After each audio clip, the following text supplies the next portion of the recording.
1 to 110. What a weird game. Maybe the most odd game I've seen this year. Very bizarre. But you know what? The Kings get the win. They move on to Charlotte. And a win's a win, right? A win's a win. They pulled away when they had to. They got the job done. And we're going to talk about it. That's right. So happy you're with us here on If You Don't Like That. Ryan in Sacktown in just a minute to talk about the Kings W. 3, 2, 1, go. Sacramento missed you. Carter. Stolen by Williams. And look at this. Oh, you don't like that. You don't like NBA basketball. Fox. Goodbye. Oh, if you don't like that, you don't like NBA basketball. The exclamation point from De'Aaron Fox. Oh, if you don't like that, you don't like NBA basketball. Boy, that's an ESPN highlight right there. Whoa. Carlson comes in. How about this? Holy moly, Jim Bob Bowley. That is a major league smush. All right, good to have you with us here. The Kings win. A very weird game. The Kings won this game with the second and fourth quarter. They got embarrassed in the first quarter. The third quarter was a high-scoring affair, 30-30, and then the Kings pulled away late. So, you just take the W, you played a bad team, and move on to Charlotte tomorrow. Yeah, hey, they showed us fight, Grant. That's something a Kings team here in Sacramento has not done a lot of times this season, and they did it inside, 80 points in the paint. What do you do about Sabonis, Grant? A monster triple-double. I know. I mean, the guy was great. Maybe. He had a tremendous first half. He followed it up with the second half. I mean, I don't know if he can play much better than he played. Incredible. Another triple-double, and you beat a bad team, and you end up winning by 21. So you had a 41-point turnaround in this game because the Kings were down 20 in the first half of this game. Yeah, well, the three-point shooting cooled down from that first quarter from Detroit, obviously. Yep. But what I liked is the Kings knew they had the advantage inside with Sabonis. They kept going inside. Too many times the Kings go away from their advantages. So another big positive in the play, Keegan Murray, Grant. He made some huge plays tonight. Yep. Yeah, he did. He was really good. I mean, 32 points. He shot the ball very well. I thought his defense was good a lot of the time. So, I don't want to be negative when you win by 21. I really don't. But I still see the same issues with this team that make me very hesitant to expect anything great come the spring. I just don't see it. I just do not see it. This level of inconsistency with this team is very puzzling. And who knows? Jerry said it earlier, in the show that with the numbers, if you look at the stats, this team is really more like an 8th or a 9th place team as opposed to a 4th or a 5th. But, their record says they're 22-14, and that's pretty good. And let's see what happens the rest of the way. But these lulls, Ryan, that we talk about almost every night after these games are very puzzling to me. They really are. Well, the puzzling thing to me, Grant, and I posed this question to Jerry on the halftime show against New Orleans. It just seems like teams that don't shoot the ball well, especially the three ball well, for whatever reason, seem to shoot the three ball well against the Kings. It's because the Kings don't play defense. But they don't. The looks other teams are getting are not considerably more wide open than other teams give up. It's just, I don't know if it's the philosophy behind the rotations or the locations in which they give the shots up at, but you see Charlotte shoot the lights out from three. You see tonight Detroit shoot the lights out for three. Luckily, the Kings recover. Usually they don't. Well, they recovered because they were playing the worst team in the league. That's why they recovered. I mean, let's just call it the way it is. The Kings would have lost against a lot of teams in the NBA tonight, but they were playing a horrible team. I mean, the Pistons are, a 3-win team for a reason. It's not like there's not a mystery. The Pistons are a bad team. And so, I mean, you just got to call it the way it is. But you got the win. You're on the road. I mean, this would have been a disaster with a capital D had they lost this game. Yeah, I mean, it's the area of time that we talked about where this thing could snowball, and this would have been the snowball if they Yep. lost. Luckily, they do win, but you look at the next thing coming up, and it's a back-to-back in Charlotte. You talk about a short flight, but we know this team struggles on nights that they play 2 nights in a row. Yeah, and again, the last game Charlotte won was against Sacramento, I believe, right? I mean, they had lost 11 in a row, and now they've lost 2 in a row. I haven't looked at their schedule that closely, but back to back or not back to back, you have to win the game tomorrow. You're playing one of the worst teams in the NBA, and they just embarrassed you on your home floor last week. Again, we're talking about an 8-win team and a team that's only won 4 times all year on the home floor, Charlotte. I mean, I don't care if they're playing it back to back. I don't care if they have a mechanical and have to fly the day of the game tomorrow and land at 3 p.m. I don't care about any of that. You're a better team significantly with better players, and go out and win. No excuses. Well, Grant, so much is we talk about matchups. You bring those up all the time. And we talk about the Kings and their style of play, the way they play when they play well. Tonight, they obviously second half play much better and play well. But I guess the question that I kick back to you is this style of play shouldn't come down to matchups. This is a style of play that can translate to all 29 teams or against 29 other teams in the NBA. So why isn't it? It's a great question, Ryan. It's a great question. So happy to have everybody here on the stream. Kings win, though, like the beam. You get the W. Yes, all right, you're going to take it, and you move on to Charlotte, and then after that, 3 more games on this road trip. Very happy to have you here as you find us, and you're becoming a very regular contributor, and we really appreciate that. If you have not yet subscribed, please subscribe to the channel. We would greatly appreciate that. That way when we're doing all of our content. Speaking of content, by the way, on Thursday, because of the games that were today, tomorrow, and Friday, Sean Salisbury is going to be doing his NFL and college football segment with me Thursday at 3. And then Jerry Reynolds, who's normally on with me on Wednesdays, well, he can't come on tomorrow for the regular show because the Kings are in Charlotte. Now, he'll be on at halftime, but Jerry will join me at 4 o'clock right here on If You Don't Like That, Ryan, as well. So I just wanted to throw that out there. But again, if you subscribe to the channel, you'll know every time that we are doing a show. So again, you get the W, and you move on to Charlotte. I thought Keegan Murray was tremendous in this game, but Sabonis was the best player on the floor. I mean, he was amazing, wasn't he? He's great, Grant, and that's what Sabonis can bring you every night. But it comes down to the area that you give him to operate. And tonight, the Kings gave him more room down low to operate. And it makes you think if you can make more space for him down low by bringing in somebody that stretches the floor, or maybe Trey Lyles gets more minutes with Sabonis on the floor, that can make him look all the more special and make this Kings offense more powerful. Very well said. 131 to 110 the final. Hey, for your plumbing needs and concerns, make sure you check out New Works Plumbing.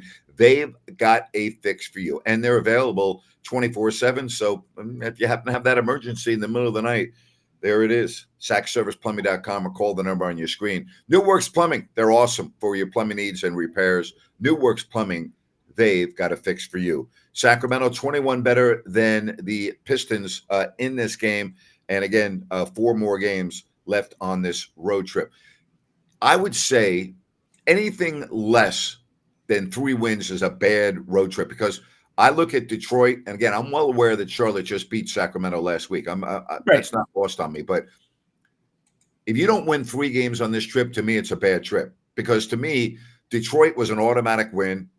I think Charlotte needs to be close to that, although it's going to be much more difficult, I think, than tonight.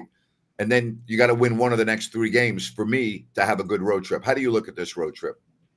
I don't disagree with you. I almost think you need to pick up an extra game. I think you need all 4. I think 4 and 1. You've got to.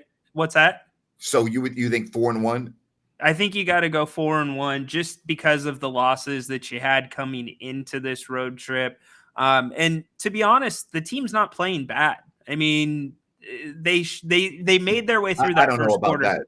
I don't know about that. They lost to Charlotte, and they lost. They got blown out by New Orleans in their last homestand. I mean, come on, right?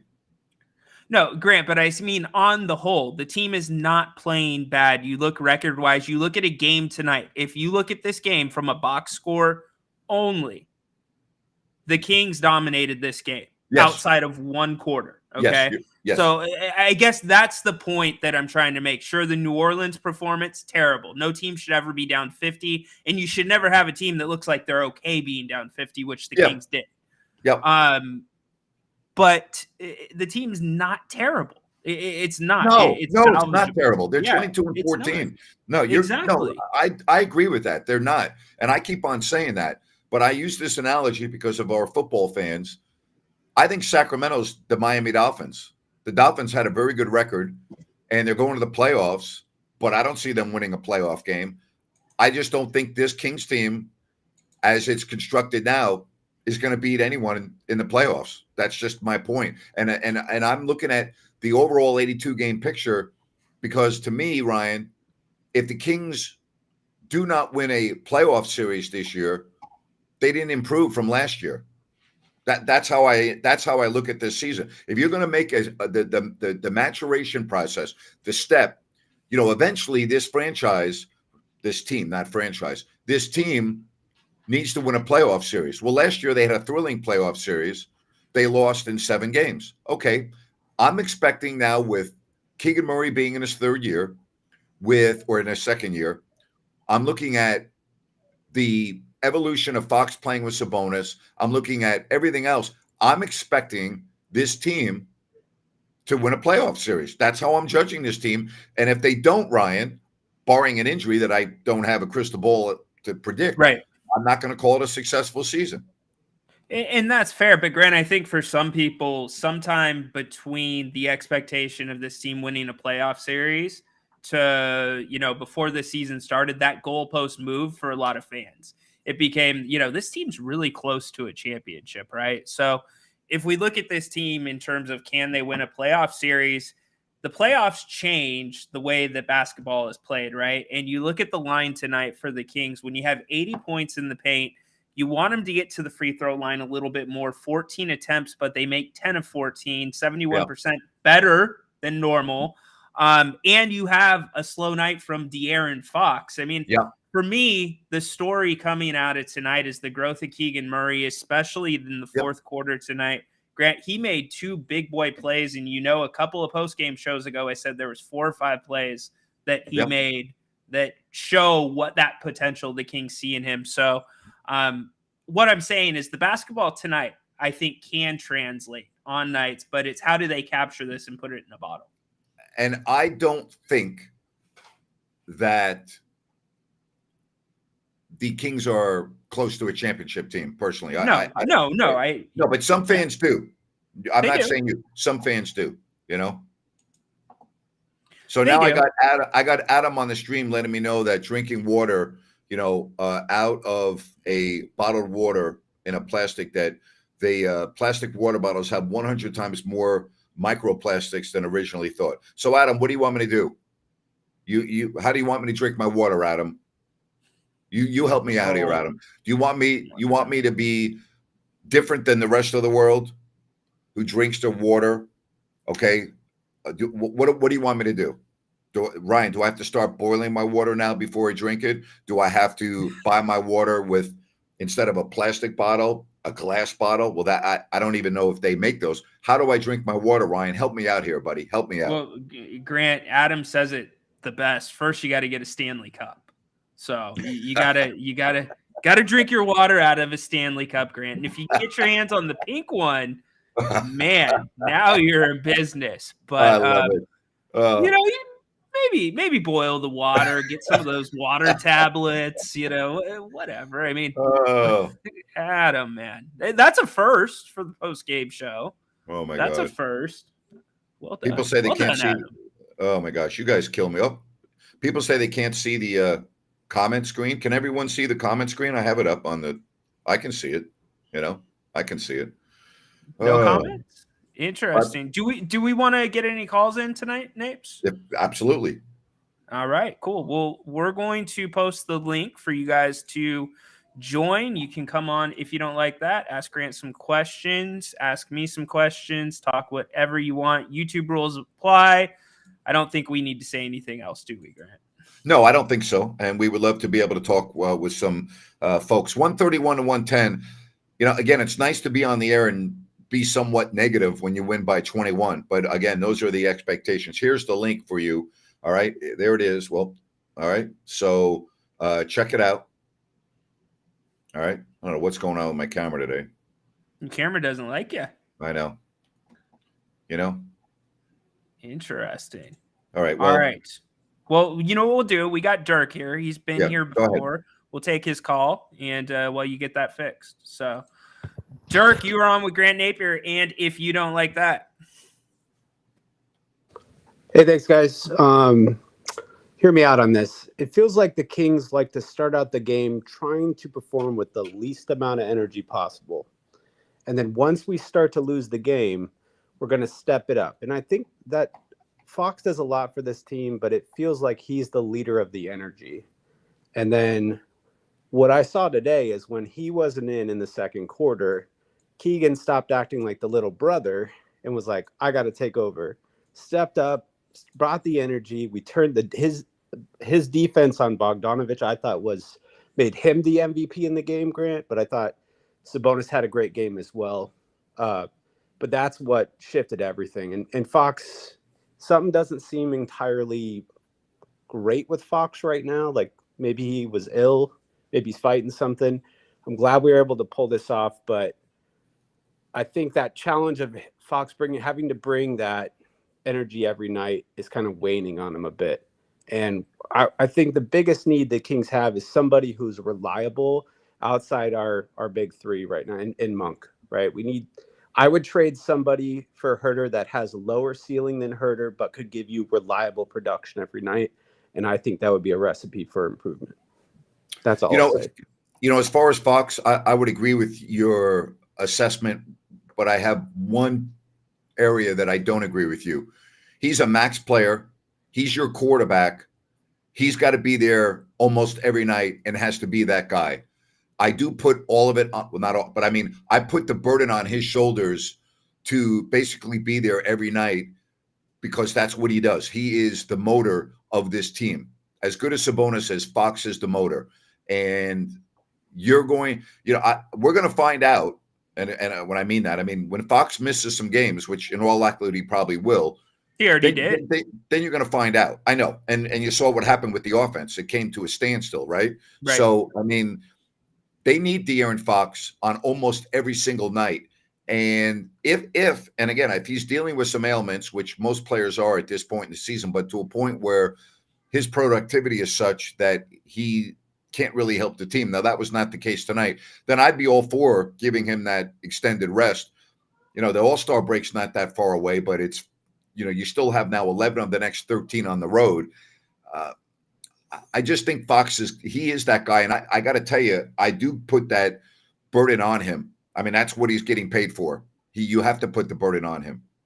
Yeah. And Dirk, thank you for the call. We appreciate it. I just want to, it is a great question. I just want to add this.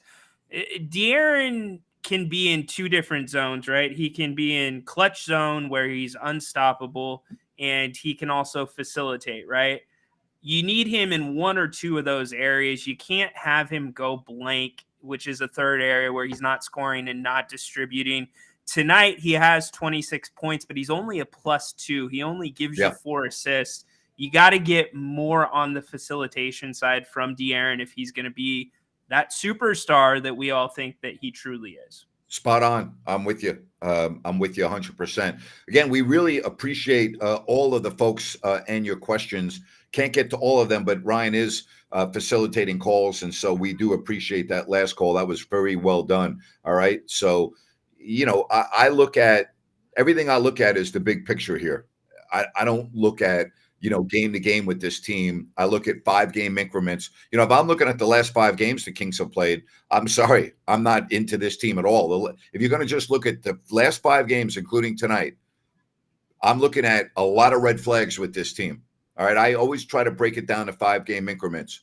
Lost to Charlotte, double overtime win against Orlando, blowout against New Orleans, beat Toronto, and again, yeah, you win by 21 tonight, but there were a lot of areas of the game that I don't like to see. But any win on the road is a good win, so I take it and I move on. Yes, indeed. All right, we get to Andrew. Andrew, you're on with Grant Napier on If You Don't Like That. How you doing, Ryan? How you doing, Grant?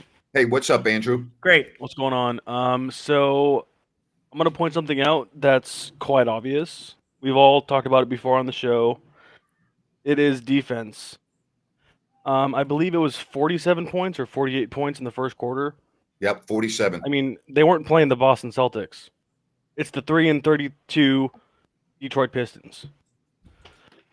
So my question is, do you see a fix for their lack of defense this year? No. I mean, this is a trend from last year. It's a trend from the last 20 years. Right. Is it just trading for players with better defense or different zones, different coverages? I mean, I just think it's the style. I think it's very difficult to be a good defensive team playing the style that the Kings want to play offensively. One doesn't go with the other. That's my opinion. Ryan, what do you think of that? Yeah, I'm with you, Napes. I think you're trying to fit a square peg into a circle hole. If you're going to be an offensive team, run and gun, and just know you're not going to play much defense, but you have to take care of the ball, right, Napes? Yep, absolutely. So, thank you, Andrew. We appreciate the question. Thanks, guys. Getting some really good calls tonight Excellent call. Andrew. Excellent calls, yeah. But do you agree with that? I mean, I think that it would be great if you could have a high-scoring team and a really good defensive team, but very rarely in the history of the NBA have you seen that. I'm not saying it's impossible, but you don't normally see that. You normally are one or the other, or you're kind of in the middle offensively and kind of middle of defensively. I just don't ever see this team being a good defensive team. I don't think they're capable of playing that without really sacrificing their offense. I just don't see it. You don't have the pieces. If you're going to put in a defensive lineup, you just hit the nail on the head. You sacrifice the offense. Who are you going to turn to for points? Davion Mitchell? Grant, who would your 5 be? If you're going to put a defensive 5 on the floor for the Kings with this roster, who is it? Yeah, I mean, Davion's going to be on the floor. Okay. Definitely Keegan Murray is going to be on the floor, right? I mean, those two have to be on the floor. Fox is going to be on the floor. If I need him to, I think De'Aaron Fox is very capable, and I've seen it before of him playing defense. I mean, if you're really going to go there, I'm probably putting Kessler Edwards on the floor. You know what I mean? Right? So, yeah. I mean, I don't know. And probably Duarte. If you're asking me just 5 guys defensively, that's probably the 5 I'm choosing right off the top of my head. What about you?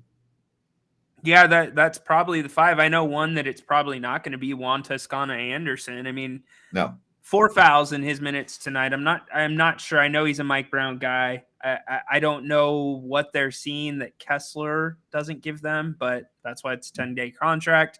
Yeah. Maybe Malik. You do have to make an argument. I was going to say Malik Monk, but now I'm going to go to De'Aaron Fox. His defense has been much better this year, but again, the focus, much better, Grant, is still not good. That's the problem, right? Well, again, I just go back with you are who you are. Yeah. Okay. And I'm looking at a team that when the playoffs come, are they going to be able to stop the other team enough to win 4 out of 7 games? And quite frankly, I'm very leery of that with this particular lineup. And Ryan, playoff basketball is somewhat different. I know last year was, the Kings and the Warriors, 2 high-powered offensive teams. But, the Kings offensively, the numbers are down this year. They have tried to become more of a balanced team, but it hasn't worked to this point. They're allowing the most points of any team in the top 10 in the West. But it's almost like there's a conception that there's a problem not being a balanced team, because once in a while there's teams that come along that are just different, Grant, like the greatest show on turf with the Rams in football. It's just a different style. And I think the NBA this year is catching up offensively, but that Kings team last year, it's the best the NBA has ever seen. Very true. Very true. 131 to 110. Sacramento gets the win over the Detroit Pistons. So happy to have everybody here joining us on the post game as the Kings get the win. Don't forget about Bennett's with their 3 locations, Sacramento, Roseville, and the West Side Grill at the Blue Oaks Town Center in Rockland. Prime seafood and steak. Just go to Bennett'sRestaurants.com, make a reservation, check out the menu and more. They're awesome. They are an awesome restaurant. Again, check out one of their 3 locations. Just go to Bennett'sRestaurants.com. Don't forget about the weekend brunch, the weekend prime rib, 60 different types of wine available by the glass. Bennett'sRestaurants.com. Sacramento gets the victory tonight. What's that? So I was talking with Bryant the other day, and he was mentioning how many people have been coming in and the good feedback that he's gotten, but he wanted to make sure that I told everybody too about the bubbles and brunch they're doing on the weekends. Get this, Grant, bottle of champagne, 2 entrees, $44. Yeah, that's tough to beat. On a weekend with the patios they have at Bennett's at their locations. Man, love it. It's a winner right there. Yeah. I wish I was in Sacktown right now, right after our show. That's where I'd be heading over to. Yeah. Yeah, for sure. Man. Unbelievable. All right. Again, the Kings win at 131 to 110. And we are very happy to have you here on the postgame. We're very happy, except for one moron who I just blocked. But that's okay. You know, we get one idiot every now and then. Let's get to some more calls. Yeah, let's get to some more calls. We go to Condog 209. Good evening, my friend. Hope you're doing well. You're on with Grant Napier. All right. I'm doing great, guys. You know, Kings victory, but I just want to say this. The difference between a good team and a great team is great teams, they know when to just step on the throats of other teams and finish the job early, and the starters, you know, can go home. Like when Kobe was on the Lakers, there was that game 20 years ago where he scored 60 points in 3 quarters and pretty much sat the 4th quarter. Or Steph Curry on the 73-win team. They were up by so much. He got to sit the 4th quarter. You know, there's the difference between a great team and a good team, is just knowing when to put the pedal to the metal, go home early. Yeah. But and Connor, who's your Steph Curry on this Kings team, right? Who's that guy? Those are superstars that make teams different. Fox is an all-star, Sabonis is an all-star, and they're the leaders of the team, and they set the pace. They get the ball the most. And, you know, to give more statistics behind that. So you have a game tomorrow, okay, against the team that has not played in it for a couple of nights. You are playing the worst team in the league tonight, and yet they extended you to a point where Mike Brown had to play his starters, you know, big minutes. Sabonis played 38 minutes. Murray played 35. Fox played 33. You know, not that 33 is a ton of minutes, but it's not a night off. And I believe that the Kings allowed this game to be relevant for too long. I mean, they didn't really pull away until the 4th quarter, okay? I mean, Mike Brown had to coach this team to win the game in the 4th quarter. The game wasn't over at the end of 3 quarters. It was a 3-point game going into the 4th quarter. Way too close. Yeah, I agree. This game, the Charlotte game, a couple other games in the season, we should have just put the pedal to the metal, but we didn't. We let them hang around. We have to play Sabonis and Fox more than they need to, and doing that honestly leads to future injuries down the road just due to statistical probability. Yeah, no doubt.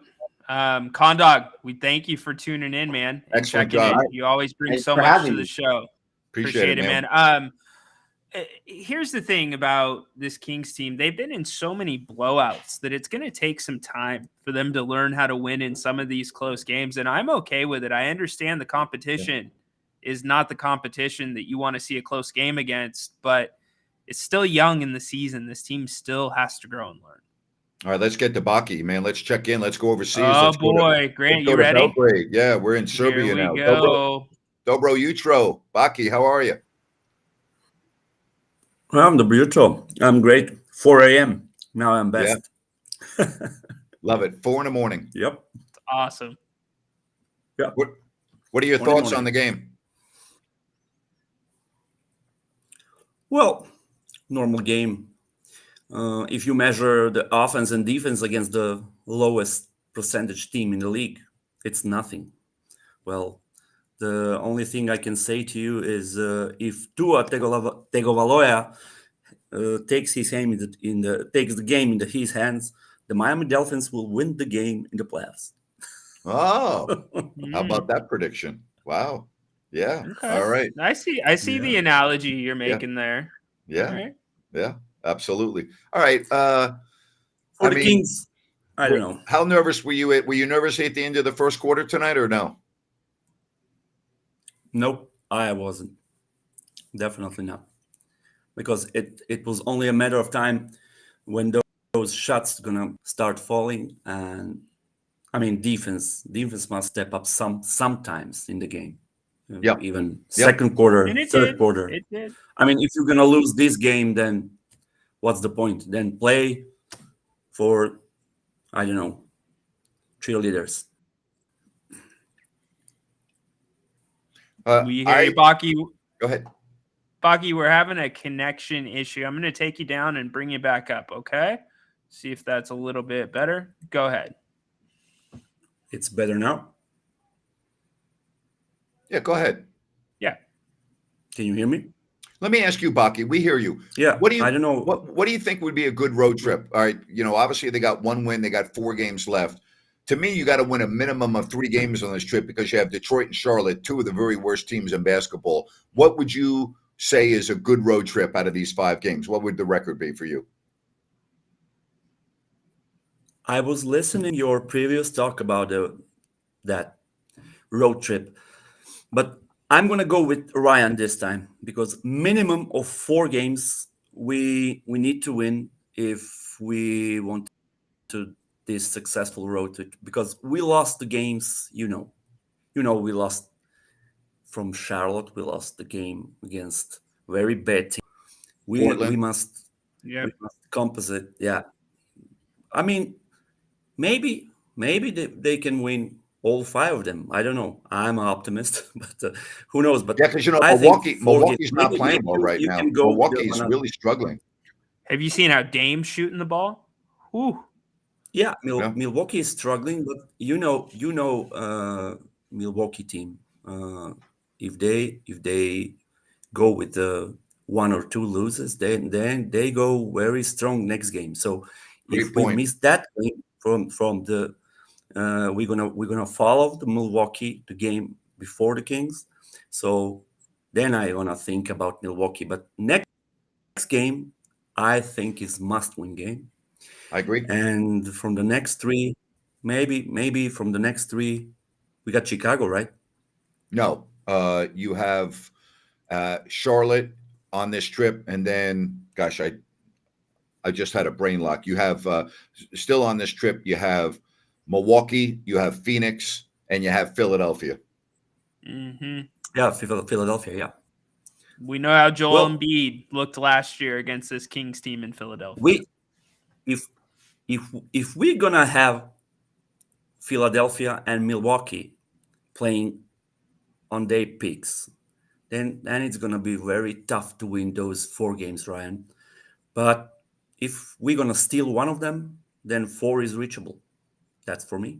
Yeah, well, you better win tomorrow night if you're going to go 4-1 on this trip. I think we all can agree on that. So, again, the road trip, as we've talked about, you go Charlotte, you go Philly, then Milwaukee, and then you wrap it up in Phoenix. And Phoenix, to me, you never know what you're going to get with Phoenix. They're like a box of chocolates. You just don't know what you're going to get. But you don't know who's going to be on the floor, Grant. That's exactly my point. You don't know what you're going to get.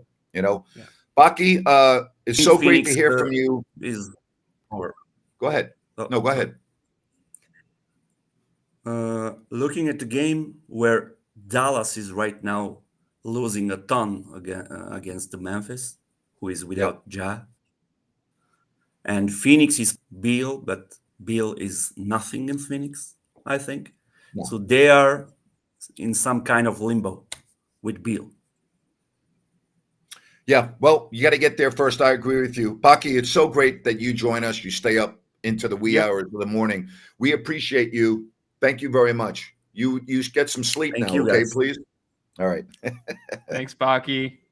Knowing him, he'll be watching the Toronto-LA Lakers game here, that starts a little bit later.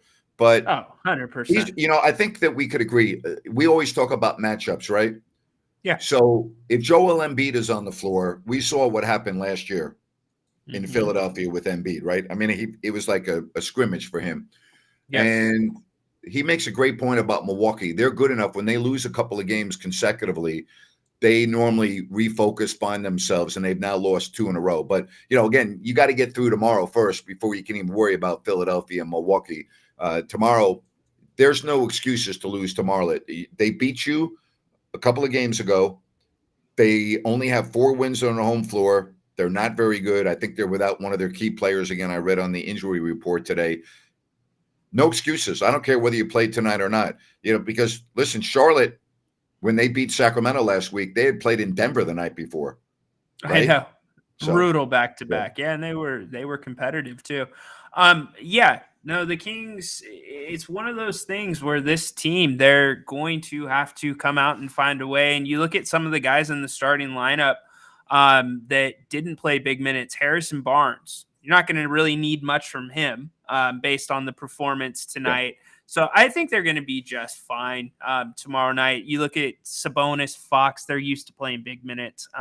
But Fox is the one to keep your eyes on, Grant. Yep. It looks like he's hitting that veteran mid-season wall a little bit. I'm with you. Hey, I want to tell you about Calusa Sunrise and their project that they have at Sunrise Landing from Blazona Development. And they have 6 models to choose from. There are no Mellorews, no homeowners at Sunrise Landing in Calusa. Just go to CalusaSunrise.com. Check out their models and everything that's available. Phase 1 is already sold out. Again, that is CalusaSunrise.com and Sunrise Landing. Sacramento wins it, gets this road trip off to a good start, 131 and 110. And I agree with you. I think you do have to keep your eye on Fox here throughout this road trip. I think you're spot on. Yeah, keep your eye on him. He'll fight through. He's a veteran for a reason and a leader of this team. But Grant, that's what good teams do. They fight through. You talking about Milwaukee. They lose a couple, they get back on track. Kings need to do the same. By the way, Baky said, of course, he's going to watch the Lakers-Toronto game. So, of course, I'd love to. Next time we have him on, I want to find out from him. Does he sleep? 100%. Because I just don't have any idea how that man would sleep, and if so, okay, when does he sleep? And then does he have a job? When does he work? You know what I mean? These are all questions that I have to ask, because the guy literally stays up all night watching NBA basketball, right? It's not just the Kings. He's now going to watch the Lakers and the Raptors game. It's unbelievable. No, he is literally a fact checker. Incredible. Amazing. Now, don't forget tomorrow, Ryan will have the pregame show before the Charlotte game at 3:30. Then Jerry joins us at halftime, then postgame. Then Thursday, Sean Salisbury at 3 o'clock. And then at 4 o'clock, it will be Jerry Reynolds. And we'll talk about the Charlotte game and a lot more. That is all coming up tomorrow and Thursday. And then Friday, it's right back to Kings basketball. All right, so the Kings get the win. I want to say thank you so much for everyone who joins us each and every night or afternoon, depending on when the games are played. We greatly appreciate you being with us. You're awesome. I love doing these shows for you, and really, I can't thank you enough. And again, the people joining us, whether it's video and audio, we love that. Don't be afraid. It's easy to do. Come on and join us as we move on here with the schedule. We would really greatly appreciate that. All right, we got Ryan back. He had a couple of issues. You were frozen there for a little bit, so we got you back. Sorry about that. Well, you're still frozen, but that's all right. It's a good frozen look. You know what I mean? There's some good looks when you're frozen, like you could be in the middle of squinting and your face is all messed up. You got a good profile right now on the frozen aspect. Internet finally did me a favor. I love it. Yeah, absolutely. So we'll wrap up. Get out. We're going to wrap it up anyway because you're having some issues, and we're already on for 40 minutes. So we'll do it all over again tomorrow, Rhino. Sounds good, Napes. All right, appreciate it. And again, thank you very much. You find when you go through an 82-game season, not everything can be a thing of beauty. All right, there are going to be times when you have an ugly win or a close game. The Kings pulled away in the fourth when they had to. Pistons can't play with the Pistons can't play with anybody. but the Kings got the win. That's what is important. Nobody got hurt, and that's the important thing. So we're going to wrap it up. Don't forget tomorrow, pregame 3:30, halftime with Jerry Reynolds, and postgame. Kings win, light the beam. Have a good evening, everybody. Back here tomorrow. So long.